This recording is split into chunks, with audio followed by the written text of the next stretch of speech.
अस्सलाम वालेकुम। 2023 के हम पास पेपर डिस्कस कर रहे हैं, जिसके हमने 4 पेपर डिस्कस कर लिए हैं। 5वें पेपर को हम लगे हुए हैं, जो कि असिस्टेंट का है, कोड 53 का।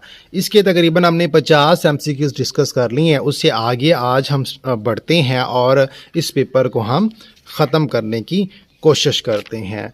तो स्टार्ट करते हैं हम उर्दू के पोर्शन से। 82 एमसीक्यूज है। उर्दू के मसादर बरासगीर की किस ज़बान से मिलते हैं? तो इसका सही आंसर संस्कृत है, लेकिन ऑप्शन में संस्कृत नहीं है। उस तो फिर कौन सा ऑप्शन बनेगा? पंजाबी बनेगा। उर्दू ज़बान के मसादर बरासगीर के जिन ज़बानों से मिलते हैं, इनमें सबसे नुमाया ज़बान संस्कृत है।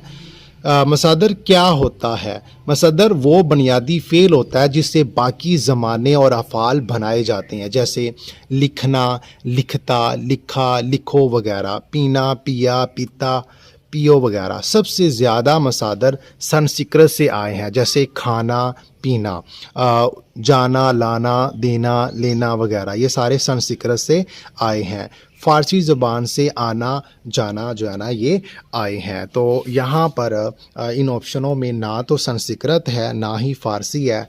तो मकामी ज़बानों में से पूछ लिया है तो वो पंजाबी बनता है। सीरत नबवी सल्लल्लाहु अलैहि वसल्लम किसने लिखी? Option B Syed Salman Nadvi.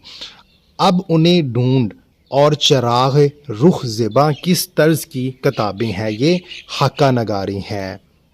हम फ़र्क करते हैं हाका नगारी, सवाना उमरी और आप बीती, इनमें क्या फ़र्क है? हाका नगारी में किसी शख्सियत की ज़ाहरी, इखलाकी या मज़ाया खसूसियात का मुख्तसर और अदबी अंदाज में खाका खींचा जाता है। सवाना उमरी में किसी दूसरी शख्सियत की मुकम्मल ज़िंदगी की तफसील दी जाती है, जैसे पैदाइश हो गया, तालीम, काम, खिदमात और वफ़ात। और उसके बाद आप बीती क्या? जब कोई शख्स अपनी ही ज़िंदगी की कहानी खुद लिखता है, उसे आप बीती कहा जाता है। उसके बाद है तकाबली तनकीद की बुनियाद किसने रखी? इसका सही आंसर है शिबली नमानी। अब तकाबली तनकीद का मतलब क्या है? दो मुख्तलिफ अदबी चीज़ों को साथ रखकर उनका तज्ज़िया करना और देखना कि वो कहाँ एक जैसे और कहाँ मुख्तलिफ। नेक्स्ट, जिंदा नामा किसका शेरी मजमुआ है?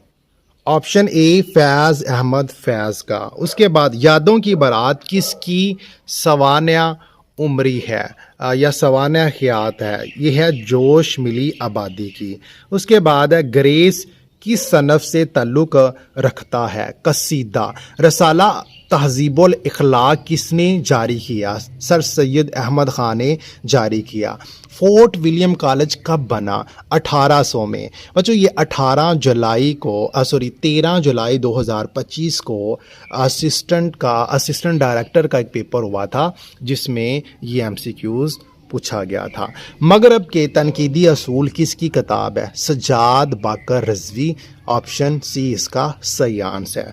उसके बाद है Islamic studies portion, Baba Farid belong to which Sufi order? बच्चों ये भी क्वेश्चन हूबहू जो है ना 13 जुलाई के असिस्टेंट डायरेक्टर के पेपर में ये पूछा गया था। ये दोनों एमसीक्यूज़ यहाँ से उठाए गए हैं। ऑप्शन बी चिश्तिया इसका सही आंसर है। लॉन्गेस्ट आयत of Quran is dash of सूरा अल बकरा? तो वो आयत नंबर 282 है।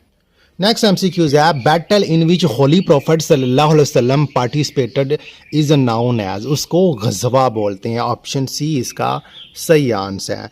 उसके बाद हाउ मैनी मसारफ ऑफ ज़कात mention in the holy Quran? 8 मसारफ हैं ज़कात के। व्हाट डज तरावी मीन? तरावी का मतलब होता है टू रेस्ट। उसके बाद विच टू सूरा आर कॉल्ड मुअज़्ज़तीन? तो वो सूरतुल फलक है और सूरतुल नास है। मुअज़्ज़तीन का मतलब है दो ऐसी सूरतें जिनके ज़रिए अल्लाह की पनाह मांगी जाए। शर, जादू, हसद और शैतान से अल्लाह की पनाह मांगने के लिए ये सूरतें नाज़ल की गई। उसके बाद 98 है हज़रत खतीजा के ग़ुलाम का क्या नाम था जो आप सल्लल्लाहु अलैहि वसल्लम के साथ तजारत के लिए गए थे? उसका नाम मयसरा था। ऑप्शन ऑप्शन बी इसका सही आंसर है। आप सल्लल्लाहु अलैहि वसल्लम के उसवा हिस्ना का जिक्र किस सूरत में है? सूरत अल अहज़ाब, ऑप्शन बी इसका सही आंसर है। आप सल्लल्लाहु अलैहि वसल्लम ने कितने हज अदा किए? तो नबी पाक सल्लल्लाहु अलैहि वसल्लम ने एक ही हज अदा किया था, ऑप्शन ए इसका सही आंसर है। अब हम कंप्यूटर पोर्शन की तरफ चलते हैं, उसके बाद मैथ और इंग्लिश को सॉल्व करते हैं। Which of the following is correct email address? तो इसमें ऑप्शन बी सही आंसर होगा, user name @alpha website .info। उसके बाद what is the full form of SQL? तो इसका सही आंसर है structured query language, option A इसका सही आंसर है। Which tool bar has a slide design option in MS PowerPoint? तो यहाँ पर वो नहीं है, none of these. Which of the following can not change fonts indent case?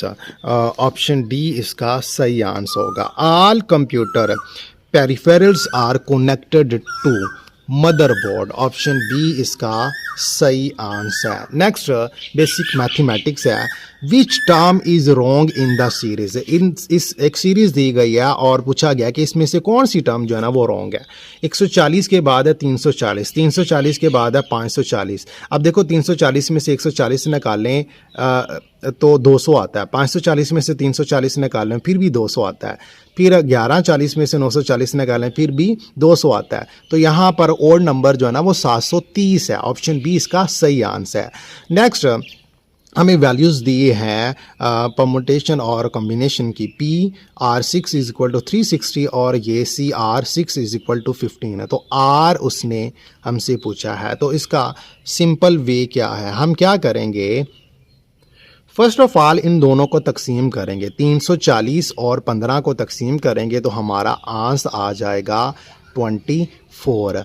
तो अब हमने क्या करना है कि 24 को आपस में 24 के जो फैक्टर बनते हैं यानी कि इसकी तजज़ीह करेंगे तो 4, 3, 2 और 1 आ जाएगा। तो अब हमने इसको फैक्टोरियल फॉर्म में क्लोज कर देना है, तो 4 इसका आंसर आएगा। उसके बाद नेक्स्ट क्वेश्चन है 61 MCQs है कि एक बंदा 1/3 घंटा पैदल चला और 1/2 घंटा गाड़ी में बैठा, तो बताओ कुल वक़्त का कितना हिस्सा वो गाड़ी में बैठा? तो हमें पता है कि 1 घंटा में 6 मिनट होते हैं, तो पैदल चला है वो 1/3 घंटा, तो 1/3 जो हिस्सा है वो 20 मिनट बनेगा।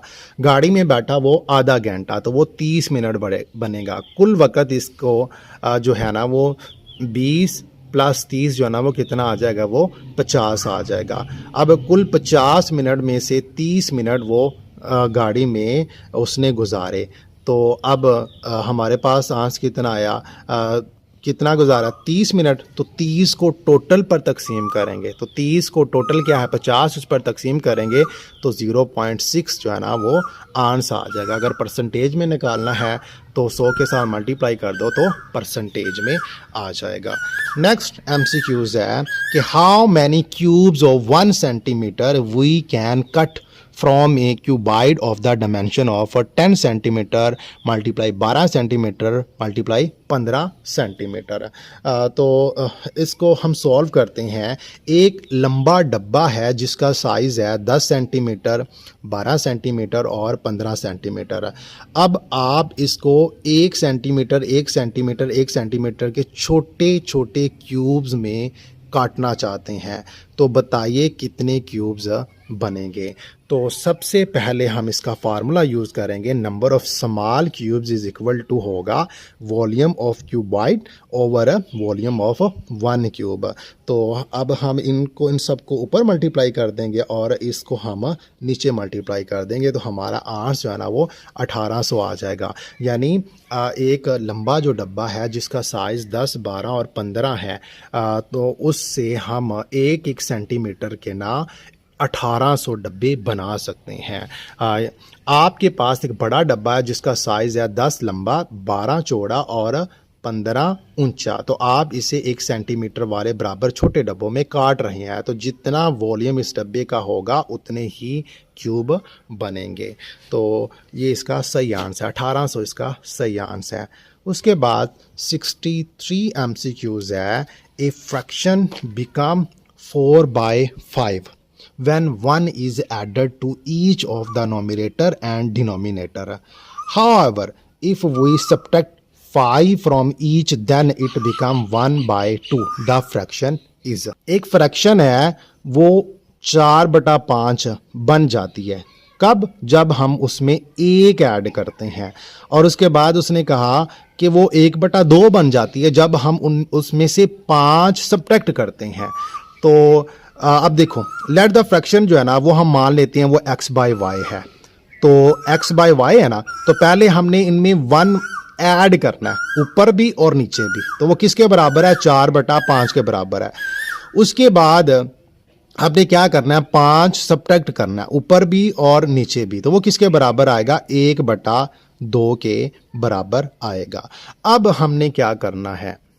अब हम इनमें बारी बारी ये वैल्यूज़ दर्ज करेंगे और पहले 5/8 करेंगे, फिर 5/6, फिर 7/9 और 13/16 बारी बारी हम दर्ज करेंगे। और हमने क्या करना है कि ये जो इक्वेशनें बनी हुई हैं इनकी लेफ़्ट और राइट साइड जो है ना वो बराबर आनी चाहिए। तो फर्स्ट ऑफ ऑल हम क्या करते हैं, 7/9 जो है ना इसमें और इसमें दर्ज करके देखते हैं। 7 x है और 9 जो है ना वो y है। तो जहाँ जहाँ पर x है वहाँ वहाँ पर मैंने 7 और जहाँ जहाँ पर y है वहाँ पर मैंने 9 लगा दिया। तो अब देखो लेफ़्ट और राइट साइड जो है ना वो बराबर आ गई। उसके बाद अब हम दूसरी जो मसावात है x-5 ओवर y-5 वाली, इसमें भी x और y की कीमतें दर्ज करते हैं तो इसकी भी लेफ़्ट और राइट साइड जो है ना वो बराबर आ जाती है। तो फिर सही आंसर जो है ना वो आपका 7/9 आएगा।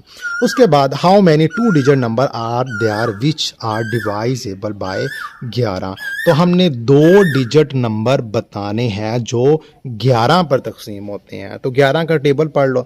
11, फिर 22, 33, 44, 55, 66, 77, 88, 99। तो 1, 2, 3, 4, 5, 6, 7, 8, 9, ये 9 नंबर हैं 2 डिजिट वाले जो 11 पर तकसीम होते हैं। ये इंतहाई आसान सा क्वेश्चन था। उसके बाद MCQs है 65।